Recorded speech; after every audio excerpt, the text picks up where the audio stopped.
উড়ান ধারাবাহিকে ফিরছে অভিনেত্রী শ্রুতি দাস। বিস্তারিত জানতে ভিডিওটি দেখুন।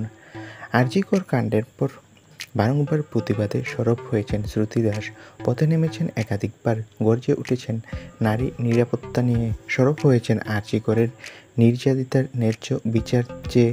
এবার তিনি আবারও সরব হলেন কলকাতার মেয়েদের নিরাপত্তা নিয়ে। তবে এবার শ্রুতি দাসের ভক্তদের জন্য রয়েছে সুখবর।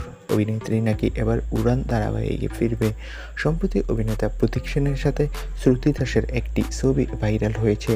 এরপরই ভক্তদের আর বুঝতে বাকি নেই যে অভিনেত্রী যে এই উড়ান সিরিয়ালেই ফিরছে। তো বন্ধুরা, এবার উড়ান ধারাবাহিকের নায়ক প্রতীক সেনের সাথে দেখা গেল শ্রুতি দাসকে। খুব শীঘ্রই শ্রুতি দাস উড়ান ধারাবাহিকে ফিরবে। তোমরা কে কে খুশি হয়েছো এই আপডেটটি পেয়ে? অবশ্যই কমেন্ট করে তোমাদের মতামতটি জানিয়ে দাও, আর আমাদের চ্যানেলটি সাবস্ক্রাইব করে রাখো। সকলকে অসংখ্য ধন্যবাদ।